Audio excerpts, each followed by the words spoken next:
an Unspoiled Network podcast. This is Spoil Me, covering Goldenhand, chapters 28, 29, 30, 31, 32, 33, and 34.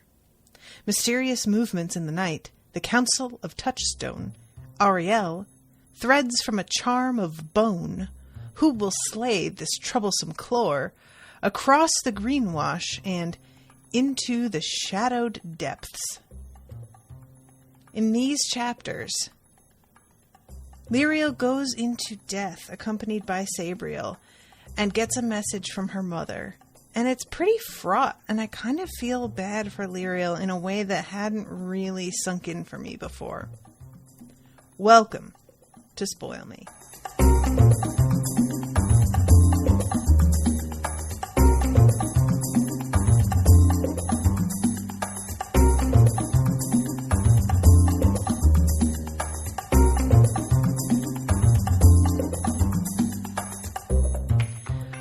Welcome to the show, everyone. I am Natasha.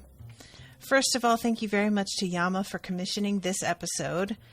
These chapters, I just don't really think until now that we have heard Lirael talk that much about her mom, or if we have, it hasn't stuck with me.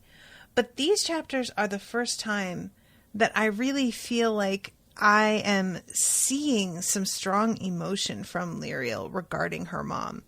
There's always been a sort of like, why did she do this? Why did she leave vibe?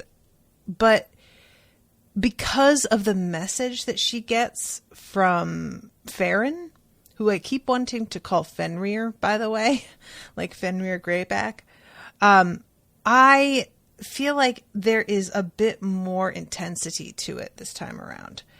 I'm getting a little ahead of myself here. At the beginning of chapter 28, Lirael wakes up and she is thinking about the fact that she doesn't really remember her mother. And I like that it says she couldn't be sure that fragments of memory she had were real or if they were just something imagined or picked up from watching other mothers with their daughters. I love that because that is just, when you get older, I don't know if any of you guys have run into this, but there will be things that I think I remember really clearly. And I will find out in no uncertain terms that my memory is not right. And it's either there were other people, there are multiple other people who remember it all the same way and I don't. So clearly I'm the one who's in the wrong here. Or I will go to the place that I have in my memory and I will look around and it hasn't changed, but it's not the way I remember it. There are all kinds of things that your brain does when time passes and fills in gaps that you didn't even know were gaps so that you don't realize that they were there and you think that that is how it was. And something like this, where you had a mother who left you and not knowing whether that is for real or not, feels absolutely possible to me. Remembering things that you're like, but was that anything? And I feel like that's a really painful thing to have to doubt your own memories that otherwise a lot of people would be like, oh, I'm sure that you treasure those memories of her, but you can't really treasure them because you don't trust them. You know, that sucks. So she sees, because the charter marks on the ceiling have apparently, I don't think that we've heard about this before. Correct me if I'm wrong. But it says, like everywhere else in the glacier, among the many general marks for light, there were a few that mimicked the sun or moon. Any Claire could tell from them almost instantly the rough time of day outside, and Lirael had just seen it was nearly noon. She had overslept by hours. So she jumps out of bed and sprints to get dressed, and she notices that the charter skin that she had left out the night before, which she starts to think that maybe she has like stumbled over and torn it to shreds while she was busy getting ready without thinking. It has been folded up very neatly and put to the side. And the disreputable dog statue, which she was holding when she fell asleep in bed, is not in bed. And she winds up finding it with its nose pressed to the window. And the charter skin being folded what I have to think, because later on, Sabriel says to her, the disreputable dog isn't dead. The body that the disreputable dog was in is dead. But the disreputable dog is one of, like, the originals. And so will always be there. One of the bright shiners. So you, like, the whole spirit of this person that meant a lot to you is still out and around. But Lirael says, yeah, but she told me we weren't going to be meeting again. And I don't know if the dog knew that well enough to really, like, is the dog a Claire? Can it see without, like, any error that is how it would go? I don't know. But I feel like the dog woke up and folded this shit, and I don't have any evidence to support that other than the fact that it is the only thing that seems like evidence that something is, like, there was a being in her room, it moving, you know? So somebody knocks on the door while she's, like, sprinting to get ready. I love that she gets interrupted while she's getting dressed and she's standing there in her underwear. And when the person knocks, she thinks it might be Nick, and she has to consider whether she wants Nick seeing her in her underwear, and then realizes, like, this is, if I were going to pick yes, and that I don't mind him seeing me in my underwear, I would not pick this underwear because it's apparently extremely unflattering, like standard Claire underwear. I just thought that was really funny. So she dresses in the new librarian's waistcoat, as they say. And in one of the pockets is the Book of Remembrance and Forgetting, which shrinks itself down to size to fit into the little pocket, which is dope. And also the Dark Mirror is in, I think, the same pocket. And she's like, all right, clearly I am going to need these things because they show up when they're needed. So that's what's going on here. And there's a sort of vibe to it of her, like, she recognizes that this is her duty, that she needs to do this. But there's definitely okay, fine, sort of tone to the way that she finds these things. Really what it is, and I can't blame her, Lirael is soups distracted right now by Nicholas. She just wants to be spending time with him at the expense of everything else. And I'm not even mad at her for that because, like, as she is old enough that I keep having to remind myself she has never been in a relationship of any kind before. This is all brand new. So I have to really, like, contextualize what she's going through via me as, like, a freshman in high school. And I would absolutely let everything in my life slide in favor of spending more time with boys I liked. Always. I was a horny teenager. I was just figuring out that I was pretty, and so enjoying that for the first time. And I was exploring what it means to flirt and whatnot, which I am extremely good at. So it was just a lot of things that went super well for me that I just had so much fun stretching my legs and figuring it out.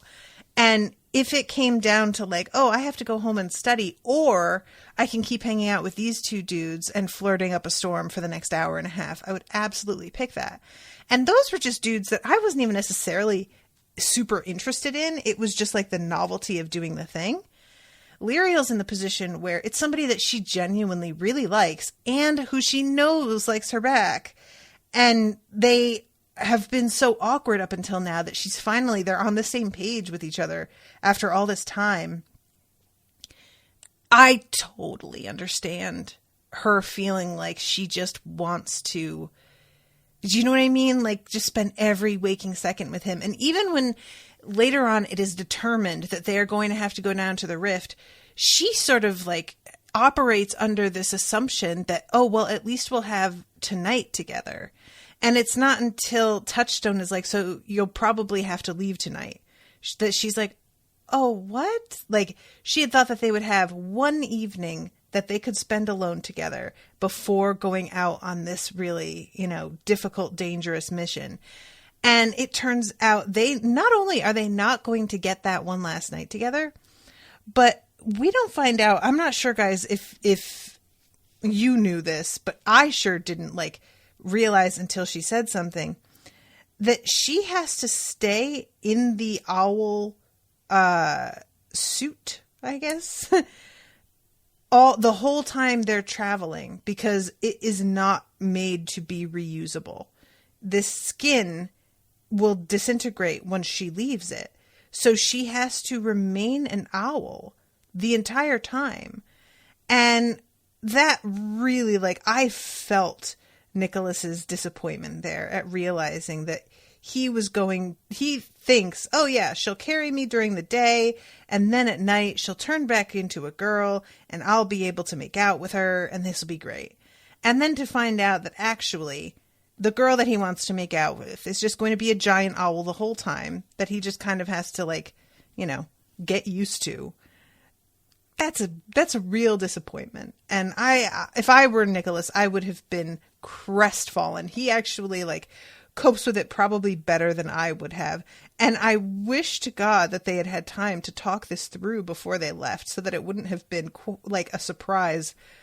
It's not even it's a surprise in midair talking about it. She can't talk super well because she's an owl. She can talk a little. But it's not he doesn't find out that's how it works until they land the first night, and he's all excited to make out, and then gets a bucket of cold water thrown over him. So anyway, she gets all of her gear on. She goes into the room. She hears her name mentioned, and kind of plunges in because she doesn't want to, I think, give the impression that she's standing outside eavesdropping about herself. And Lirael I really like this moment. She comes into the room where Nick is, and she realizes that the feeling that she had the night before of having something really special and intimate with Nick, it has sort of worn off. And while her feelings about him have not changed, she does get a little paranoid that when she comes in, there's going to be a weirdness between the two of them, and that maybe she'll get the impression that he changed his mind or regrets the way things went. And when she comes in, the look that he gives her, I love this. He was looking at her, and there was something in his eyes and face, a special light that told her he was not going to repudiate anything that happened the night before, but indeed wished to repeat the experience and more. Lirael had caught glimpses of such looks before, between other people, and felt both their power and her uneasiness at being an onlooker to such a private, unspoken communication. She had never shared in such a look before. "Good morning," said Nick. He smiled, and Lirael smiled back.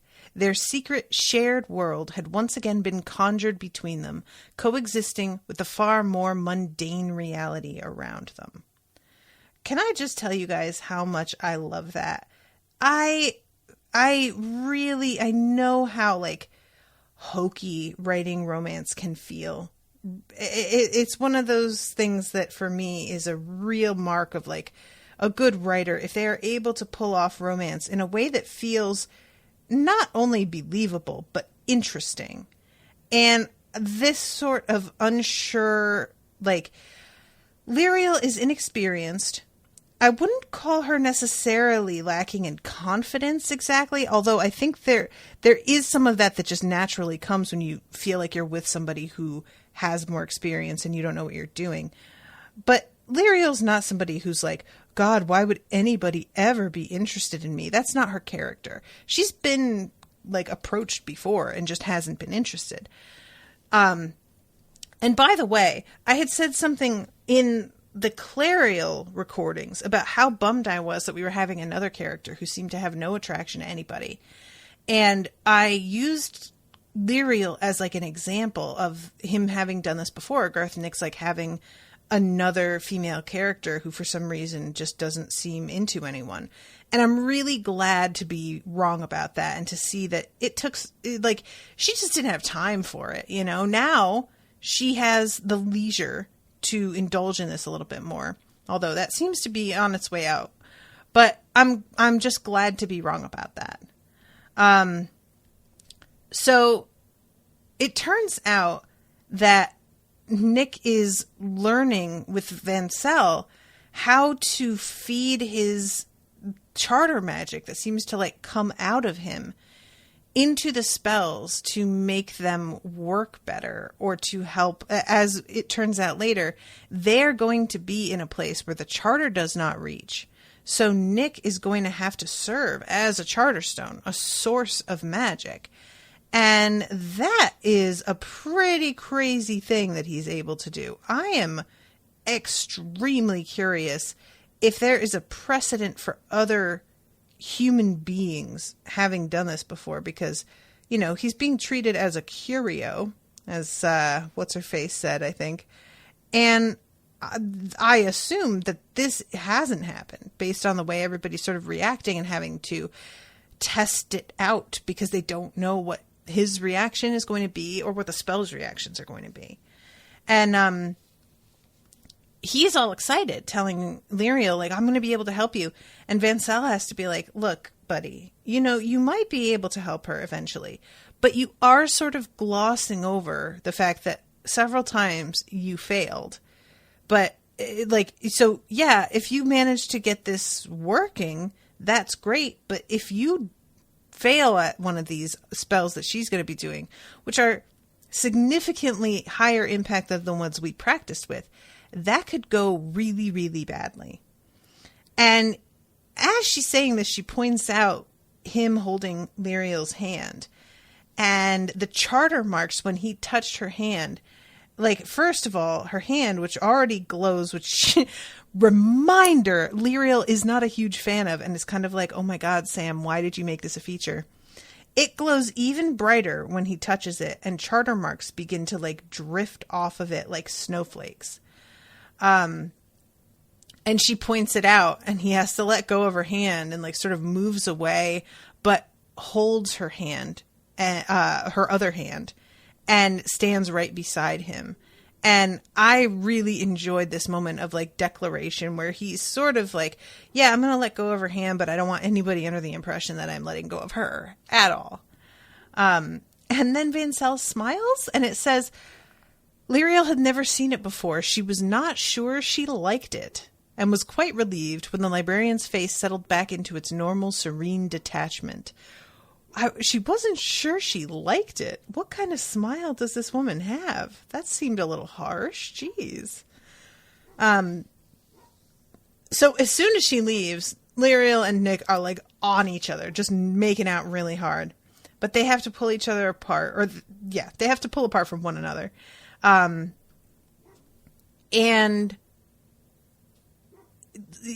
Nick is a little bit worried. First of all, he hears that Sabriel is here, and he says something about how she's always been super intimidating to him, and he's a little afraid of her. I like that he uses the word okay, and she has to be like, what does that mean? And he says, will they be all right with me being here and with you? They won't send me back? And she says, well, they definitely won't, but if they tried, I would not let them. So they go to, let's see, I can tell when whenever, oh my God, I can't talk. What is happening? I can tell when whatever is inside me wants to join with the charter magic, said Nick. And I can let it go or force it back. I'm getting better at it all the time. So even with a charter stone, if I'm conscious and trying to control the reaction, it should be all right. And he's asking if he's dressed okay and if he needs a sword. And she says, well, yeah, you can have my old one. It does have charter spells on it. And later on, we find out that when he grabs it, it lights on fire, like legit on fire. He drops it in surprise, and it singes the carpet. So there's like a sword-shaped char mark on the carpet, which I really wish that we'd actually gotten to see that, and it wasn't just like something we find out after the fact. But she replaces the charter-spelled sword with a regular one. And this is when he goes out and she notices the dog statuette. And let's see. How did this get here? Asked Lirael. She looked out the window. It was a clear day. She could see the Ratterlin. A small boat was sailing up the river, doubtless going to the Clare's dock, for it was well past anywhere else it might land. It was not an easy task against the current and the spring flood. The way the boat moved suggested magical assistance. There was nothing else of note to see. I can't help but wonder if that's significant. I do not know. So, chapter 29, we have the meeting, and the map room is just wild. I'm not going to get too deep into, because I'm only one chapter into this pretty varied section. But the map room description is really, really cool. And they are looking at it to try and gauge exactly where shit is going to pop off, where they should send people to, form an obstacle to whomever is coming. And this whole, the display here is new, of course, to Nick, but also to Farron, who is here. So when they see this whole map sort of drawing itself so it appears in real time, they are both very, very surprised by it. And Samuth is here, by the way. And he, I think, is getting a little bit interested in Farron. And frankly, I'm kind of here for it because she is so direct. And Samuth needs somebody who is going to, really not tolerate his shit. Because let's be honest, Samuth isn't super mature. I'm not saying he's not brave. I'm not saying he's not, good at the shit that he does. But he can be a little flaky. And having a woman in his life who is so practical, I think will suit him very well. So Farron gives Lirael the message. And it's pretty short. It says, "Lirael, these words come from your mother. I am dead now from the wasting sickness, but I have seen you in the frozen waterfall, and Abhorsen like your father, and Remembrancer, wielder of the dark mirror. You have done great things, but there is more to do. A terrible threat builds against the kingdom, one that will bring death and ruin to many, many, in both south and north, including my friends of the Athask. I will say more, knowing you will hear me in the past. As I see you in the future, I will not live for. Come listen on the 3rd moon of winter in the year of your 10th birthday."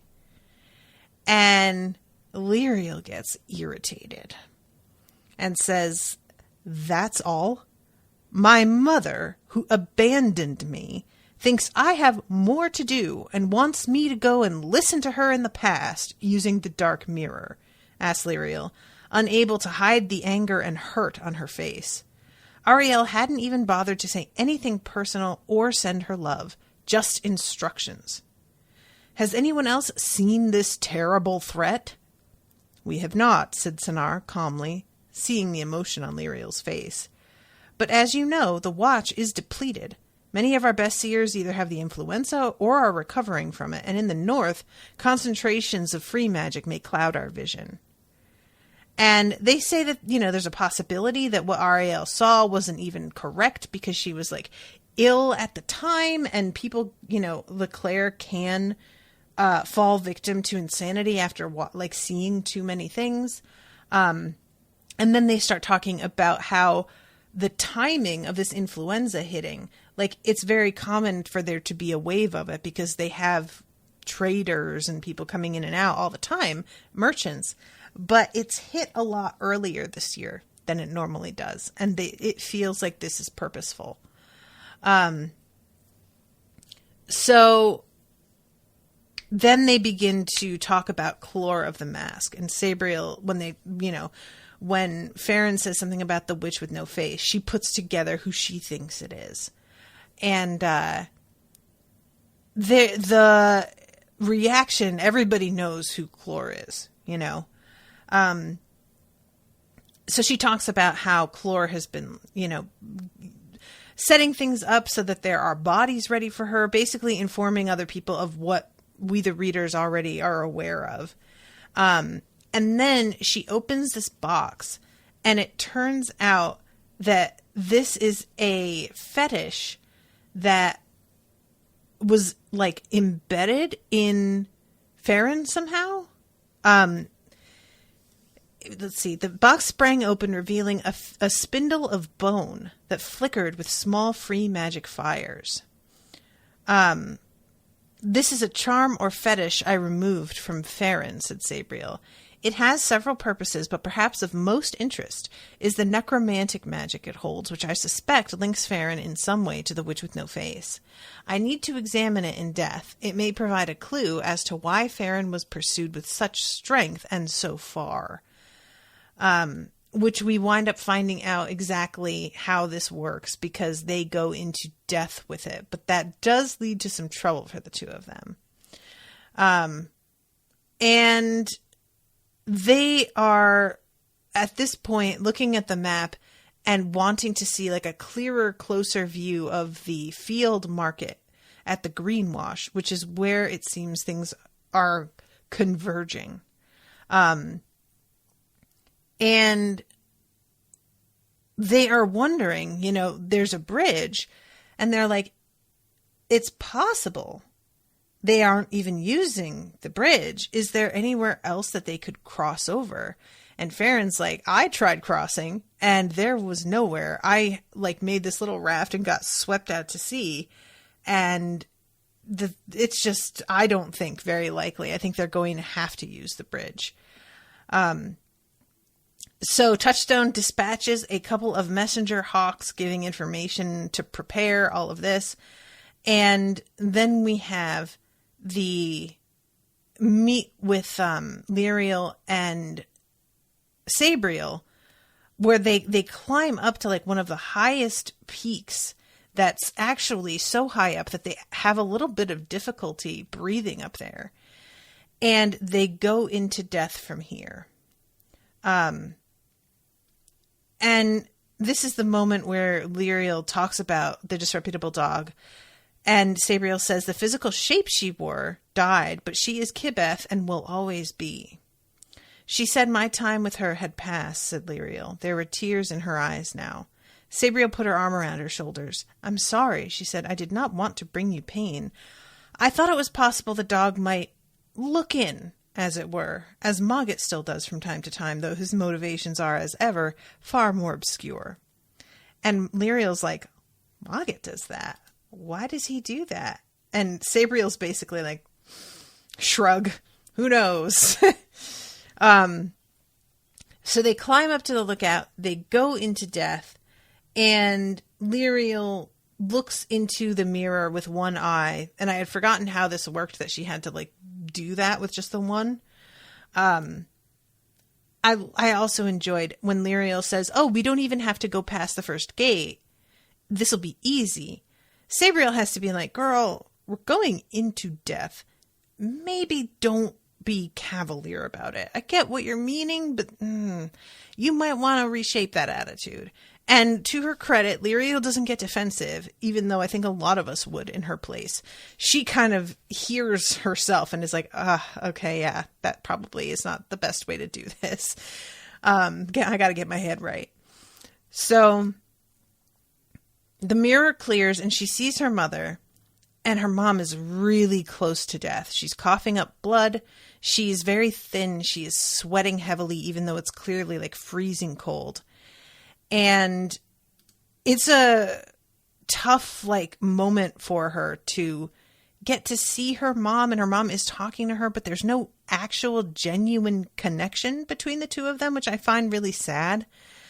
And there's a line that I didn't really understand, and it's not super important, but it says there was a fire pit outside the tent, burning high, sparks flying up toward the moon, which was ringed with ice.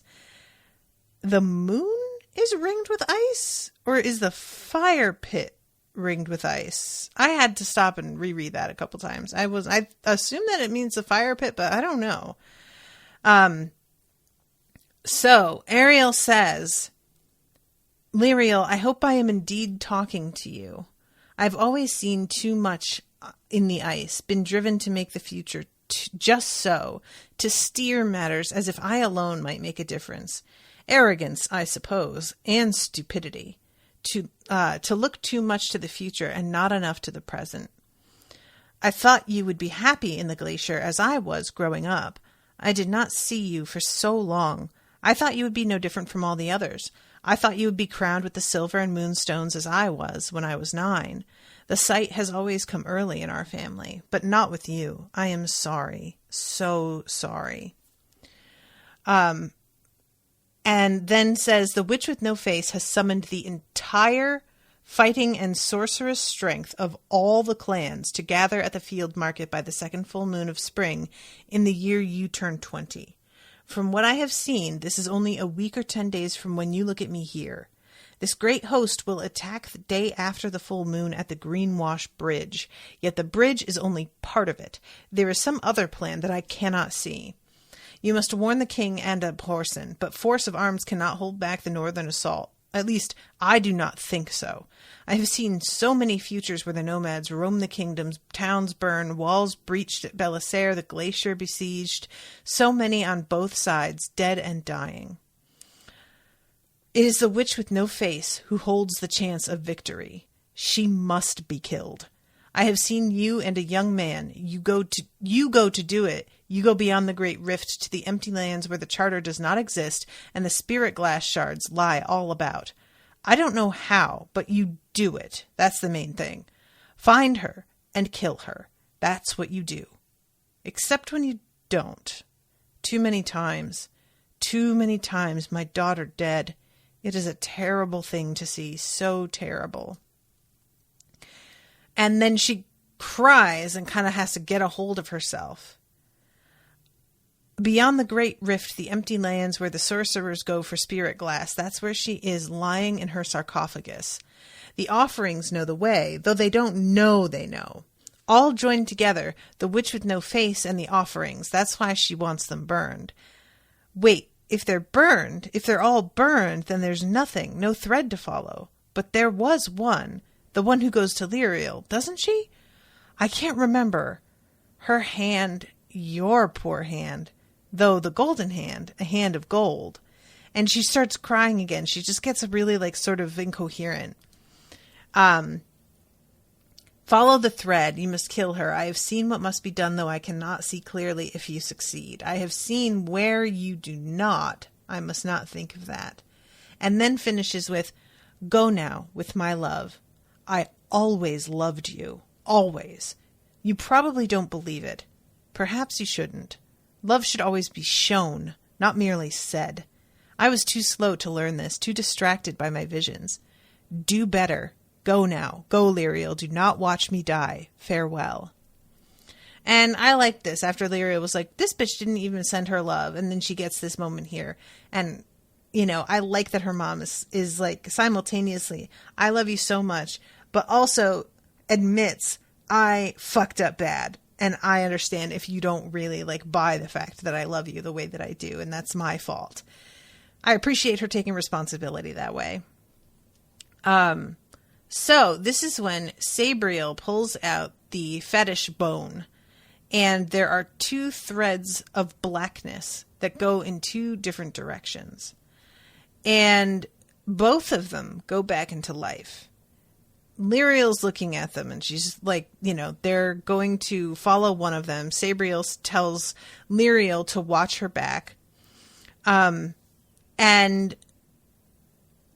the first one goes out somewhere in the far north, I would say beyond the Great Rift. Let's see where the other goes. And they are heading in the direction of the other when Sabriel, who is sort of crouching, straightens up and yells, "Oh my God, oh my God." She doesn't say it like that, but that's sort of how I reacted, and that's fine. "Stand ready, shadow hands." Irregular shapes of blackest shadows sprang from life into the river, goaded by their master somewhere in the living world beyond. So this is clearly Clore handling them. They figure this out a little bit later. But they have to get out of death as quickly as they can. And at first, Lirael is surprised, and she's like, Sabriel never, bails when we run into these like hands. She always wants to take them out before we go back into life. But then she looks and sees there are scores of them. There's at least 100 and might be more. And there's just no possible way. So they they get back into life. And as they do, one of them starts to like follow them through this little rift. And it's like this tendril of shadow, it's described as, but the sun is out. And when it's touched by the sun, it sort of tries to recoil. And Sabriel uses one of her bells, Sereneth, to pull it out and force it into the sun. Smoke boiled and eddied from it as it writhed and wriggled, desperate to get under some rock if it could not escape death. A minute later, the shadow hand ceased to exist. And Sabriel's like, yeah, I think that should do it. I don't think any more are going to follow. However, there might be a weak spot here. So I would suggest putting up a lot of charter lights and adding additional rangers to watch this area because you never know, which I think is just a smart precaution. Good idea. So Lirael explains everything to Sabriel as they are heading back into the council room. And on the way, Sabriel is like firing off orders and messages and everything. And they talk about what's up beyond the Great Rift. And Sabriel's like, man, that's going to be tough because there's like when they say the empty lands, they mean that in a literal sense. This isn't just, oh, it's desert. Oh, very few things can live. She's like, there are no plants. There are no animals. There is no air to breathe. It is a complete wasteland. And then she tells Lirael that she thinks it's the remnant of a world destroyed by Orannis. And Lirael stops dead and is like, what did you just say? And Sabriel's like, yeah, those spirit glass fragments, I think those were like free magic creatures that were either enemies of the destroyer or allies that just got sort of caught up in the whole crossfire. Sufficiently powerful not to be entirely annihilated along with everything else. And this is when it becomes clear because Lirael's like, well, what are we supposed to do if there's no charter available?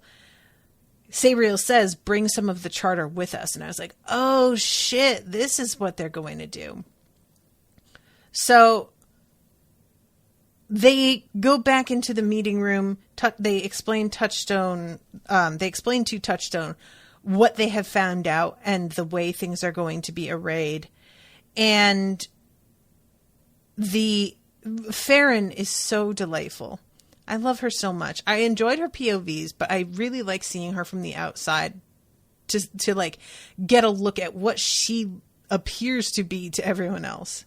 I thought you said that Chlor cannot be permanently killed. Not unless her original body is slain, said Sabriel. But now we know where it is, thanks to Lirael and her dark mirror. Where is it? Asked Farron. I will kill her. It is in the empty lands beyond the Great Rift. You are brave, Farron, but you cannot go there. And she's like, you helped us, though. You know, these threads are going to lead us to her. And Farron's like, I mean, I guess, but that is not what I signed up for. I want to stab a bitch. But fine, sure. And Lirael tries to be like, so, I'm going to go up beyond the rift. Or Sabriel says that, and Lirael has to stop her and be like, I'm sorry, bitch, what did you just say? Because I am pretty sure I got the message from my mom who said I was the one going. And Sabriel has to be like, I was hoping that like he would just kind of ignore that part, but I guess fine. And they sit down, have a really long meeting about how this is all going to go, decide on Lirael carrying Nicholas up there. And Sam, who had said that he was definitely going to come with them, she's just like, dude, I can't carry both. I'm sorry, buddy, but in order to make any sort of time, I have to fly. And I can carry exactly one person, and I'm going to carry the one who's got charter magic. No offense. And I love this. She is telling him, Lirael is, I'm sure you'll be needed at the bridge. And Farron interrupts, you can put spells on my arrows like young Laska did to hers. Good for wood weirds and spirit walkers. Yes, agreed Sam. In fact, I'll get everyone to spelling arrows. Build up as many stocks as we can. Good idea. And you'll make me a foot later? Sabriel said you would. Better than carving my own. Well, if Mother said I would, then of course I'll be happy to oblige, said Sam, slightly taken aback by the matter-of-fact way Farron seemed to be dealing with the loss of an important limb. It will take several months at least. You'll need to come to Belissaire, to my workshop. If we live, I will go there. She eyed Sam up and down, either to gauge his use as a maker of a new foot, or to size him up for some other purpose. He straightened his back and sucked in his stomach before looking away to speak hurriedly to Lirael. I love it. I love any time a dude that we have seen be pretty sure of himself in a lot of ways suddenly become a little bit self-conscious because he's realizing that a woman is assessing him. I just enjoy that. So Nicholas, for his part, is like, he's glad that he's getting to come with Lirael because obviously they have like this newly budding romance. He doesn't want her to be separated from him, but also a lot is riding on him being able to like manage the charter magic within him. And it's just a lot of pressure, and he's really worried that he's going to like let her down. And beyond that, they might die. One of them, it's just, there's a lot happening. So this is when she says, Lirael is like, Nick and I need to practice with me using him to access the charter. And she really is like thinking, we're going to have this nice evening and yada, yada, yada.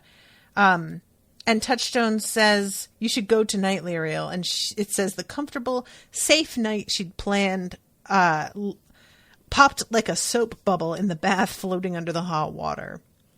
2 or 3 days to fly to the Great Rift, at least another 3 crossing it, another day searching for the sarcophagus.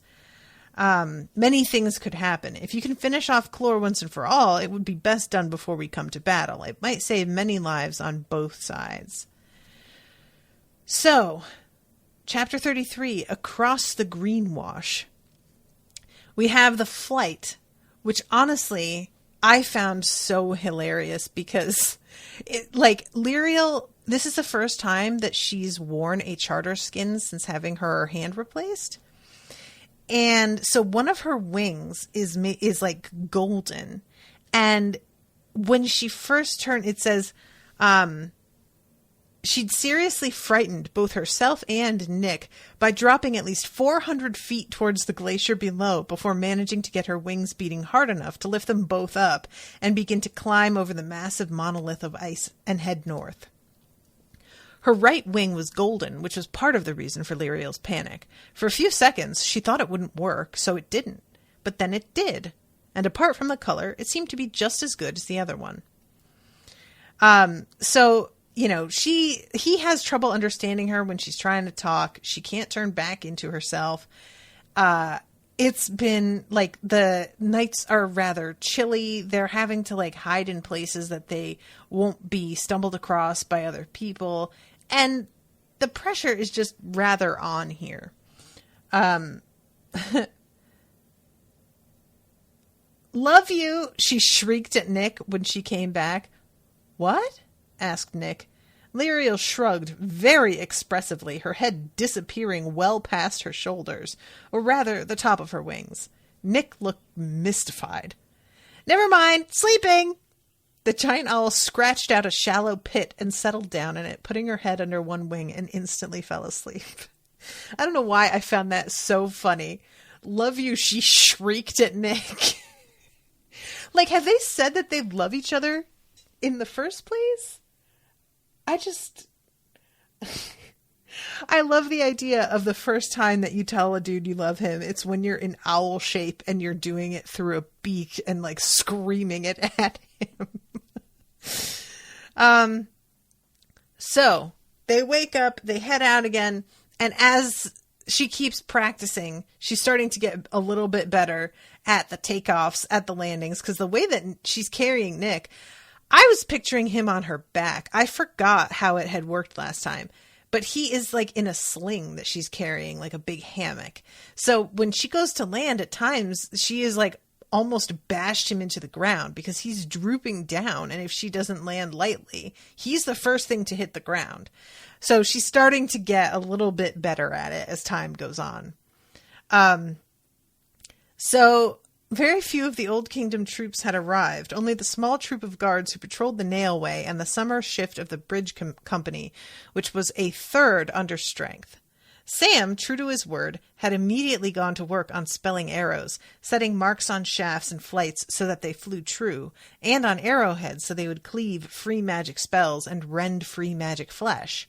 He conscripted the best of the available charter mages to help him, but the majority could manage to do only a dozen at most before they were exhausted.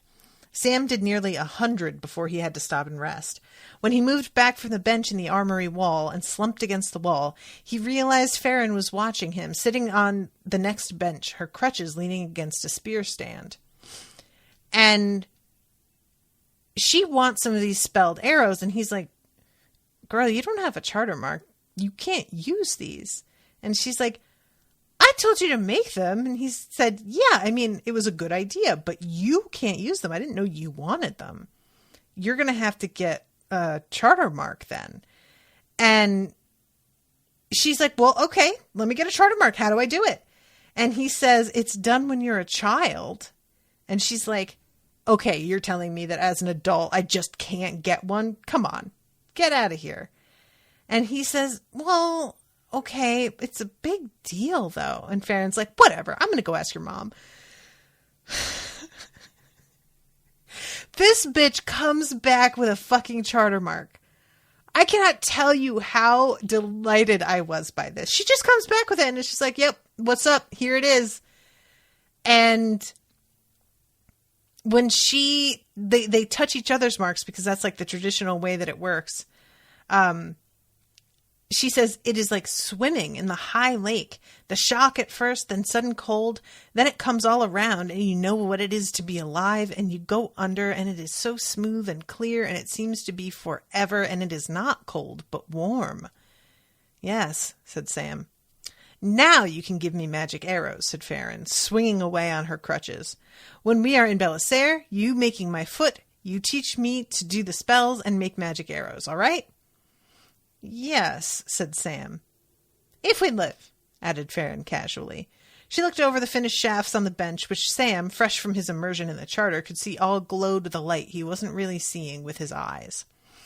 I love their interactions so much. I love how casual she is, like, "Well, you know, if we don't fucking die, we'll see what happens."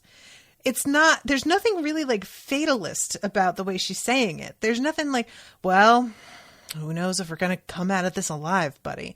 She's just like, "We might live, we might die. Who knows? We'll figure it out." And it's very just like, well, practical, you know? So then we have chapter 34, Into the Shadowed Depths. And this is a wild preview of what it's going to be like. So they're flying. It's the middle of the night. The moon is like 3/4 full, so they're able to see fairly well. And there is the rift is a canyon that is so deep they can't see to the bottom of it. And it says at least 2 or 3 leagues wide. Despite the moon, it was very hard to make out the northern side of the rift. Even with her owl eyes, Lirael couldn't seem to focus beyond the Great Canyon. Everything was clear enough immediately ahead. It was all red rocks and little streams cutting through to become narrow waterfalls. But halfway across, something happened. It was as if the air was full of dust, or there was a heat haze. But Lirael knew it was a border of sorts, like the wall to the south. Up until now, she had not needed to try and access the charter via Nick. Lirael had been too tired to make the attempt, particularly in owl form. She could still feel the charter and find it and draw marks from it, though it was much more difficult than it was across the greenwash. However, the charter was still there, a constant, a comforting presence, even one grown remote and more difficult to access. Somewhere below, crossing that rift, the presence would vanish. Then Lirael would need to draw upon Nick, and neither he nor anyone else knew how long the free magic he had inside him would sustain the charter magic that somehow drew upon that power. So that just makes me extremely nervous. I don't know how they cross the rift. I had been assuming that they would fly, and she would use her, like, try and access the charter magic through Nick while she was crossing. But it appears she takes the charter skin off here. It appears that they're going to cross on foot. I don't like that. I really liked the idea. The thing is, I don't like either one. They cross on foot. They're just sitting ducks, in a way. They cross in the air. There's the possibility of losing connection to the charter, Nick being insufficient, and her not being able to maintain this form anymore, and then they just plummet to death. I don't like the rift, is really what it comes down to. So she undoes the charter skin, and he hugs her.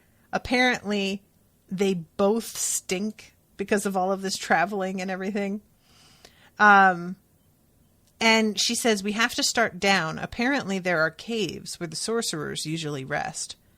What do we do if we meet any? Asked Nick. Fight, said Lirael succinctly. But Clore should have called them all away. Farron certainly thought so. So that's helpful. There must be like one or two maybe that are trying to take advantage of the fact that everybody else is distracted, perhaps? I don't really have a good idea how connected they are to Clore and how much they have to obey her orders or not, you know? And Lirael asks Nick if he feels any different here. And he says, when I touch the mark on my forehead, it feels slower. The charter is there, but it takes longer to well up. And Lirael asks about the free magic, and he says it's still there. It's not spreading or turning into a monster. And she says, good, keep it that way. But as they continue walking, he finally is like, look, if I do turn into a monster, you're gonna just kill me, right? Please just kill me. It's fine. That's what I want. And Lirael's essentially like, oh, we are not talking about that. I don't think so, friend. That is off the table. Just don't turn into a monster. Good. I think we have finished our discussion on this. And I'm like, I get that, you know. I really do. So then comes maybe my favorite moment so far, this book, which is Farron looking down at the dude who shot her and yelling that he's the one who did it. Reminder, his name is Aaron. Aaron shot Farron. And Haral, who was working next to him, did look up. She saw the mountain girl in the white fur hopping up and down and waving one crutch in the air. That's the girl you shot, hissed Haral, and she's with Prince Sameth. Aaron stopped trying to drag a particularly recalcitrant piece of dead tree out of the mud and looked up. Ho! Called out Farron. Lucky you didn't kill me. Tell the woman next to you thanks for spoiling the shot. I'm sorry, bawled out Aaron. He was sorry. He'd been thinking about the young mountain woman ever since their unfortunate meeting, reliving the moment when he'd panicked at the smell of free magic, wishing it had never happened. I'm glad you're alive. Me too, shouted Farron. She waved her leg out over the edge of the moat. They cut my foot off. But I am a Thask. I still shoot straight. Straighter than you. Crazy, muttered Haral, but she was grinning. What's your name again? Called out Aaron. He was grinning too. Farron, we have come to make magic arrows for your castle. Me and Sameth. Maybe you'll get some. Help you hit what you aim for. She waved and swung away on her crutches. Samuth followed, vaguely disturbed by the way the young bridge company soldier down below had looked at Farron. Oh. Did Aaron, who shot Farron? I can't stop laughing at how perfect that is. Is he, like, into her now? I got news for you, buddy. Once you shoot a girl, I kind of feel like you lost your shot. You shot your shot, and you lost. All right? I am so funny. What do you mean we've come to make magic arrows? Samuth said as they crossed the drawbridge. I do one charter mark, said Farron proudly, on every arrow. For light, said Sam. They don't even need it. It helps you to see the fall of the shot at night, said Farron. But you are right. You need to teach me more marks. If we live. So that is the end of that chapter. So I really liked this section, honestly. I thought this one was really funny. You know, and it's still emotional, like everything that's going on with Lirael and whatnot. But I really enjoy Farron as a character. And I'm pleased at how quickly things have begun to move, because I felt like it was slow getting going. But I'm much happier with the pace now. I don't know. Let's see. This next chapter starts at 300. If we go to the epilogue, we're at 339. All right. So yeah, basically the next episode, I'll finish this book. So I don't know. Actually, I'm going to look at the spreadsheet now and see, because I think that it was Abby who left a comment on the Mighty Network the other day saying, oh yeah, this is the last of the books. And I was really surprised. I had no idea that we were like at the end of the entire series. And I kind of feel sad about that. Like, I sort of expect that Garth Nix will return to this world. I feel like he has gotten a lot of new ideas. It feels like, as I'm reading this, there's just sort of delving into some other things. But knowing that this is going to be the last one for probably a while, if he ever does write another one, this just seems like I don't want this to be where things end, you know? I don't know. Clore of the Mask? I mean, it's not like she's not a very good villain to be going up against. I'm not saying that. But I don't know. So let's see. What's today? The 26th. And it looks like there are several more episodes commissioned, though. It looks like there's one on the 30th, which would wrap this book up. But then there's 3 more episodes on the 8th, the 15th, and the 21st. So I'm curious, Yama. I don't know if that's a mistake and you just didn't like calculate the number of pages, or if you had something in mind that you wanted me to continue on with after, or if you want to turn those into episodes of something else. But let me know. Let me know if y'all are, listening, and if you have ideas. And when I post this, you can, say in the comments what you think I should do. And I hope that you guys are enjoying the coverage. I enjoyed this one a lot. And I will be seeing you again soon with the end of this book. Until then, toodaloo, motherfuckers.